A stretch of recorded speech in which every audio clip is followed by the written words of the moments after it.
BDO Amex Cashback. Ano nga ba yung perks niya pag meron ka nitong card na to? Kung nag-iisip kang mag-apply, watch this video. Hi mga sisis, this is Trixie na usually talk about personal finance at meron akong tinatawag na credit card review series.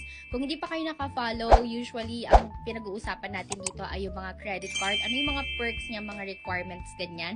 And for today's video, at ang pag-uusapan natin ay yung BDO Amex Cashback. Let's talk about the cashback card. Ano nga ba yung cashback card? So, na-discuss ko nito before, ang cashback card, let's say nag-swipe ka, no? Tapos ang nakalagay na perks mo ay 1% cashback every time na gagamitin mo siya sa mga shopping, ganyan. So, yung cashback, para siyang money na nakuha mo out of your purchases, tapos ima-minus na lang siya sa total na amount na nagastos mo. Ganun yung cashback card. Let's talk about the perks. Ano nga ba itong BDO Amex Cash? For BDO Amex Cashback, so under siya ng American Express, no annual fee for the first year.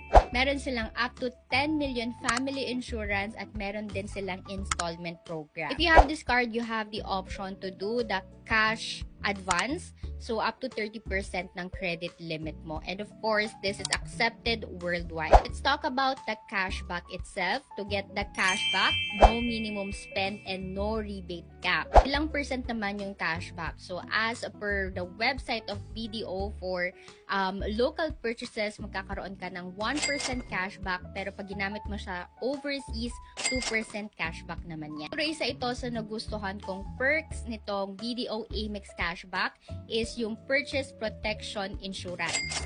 So, halimbawa may binili ka tapos na-loss siya or na-damage siya upon transit, you have the option to get this protection insurance. Ano-ano yung mga requirements? Ilalagay ko na lang dito. Just the usual requirements pag nag-a-apply ka ng credit card. Okay, let's talk about my honest review about this card. This card is not good for beginners. This is under American Express. So, I think if madalas kayo sa ibang bansa, specifically for the US, mas makukuha nyo yung perks nito. Personally, I haven't tried the Amex card, so wala akong masasabi na good or bad about this one. But I think Amex is still a pretty good card.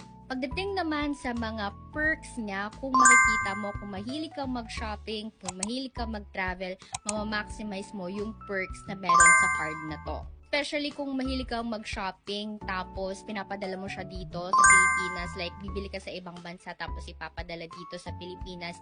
Ang ganda nung purchase protection insurance nila kasi insured yung item mo. So, halimbawa, meron kang business na yung mga goods ay kinukuha doon sa ibang bansa tapos ipapadala dito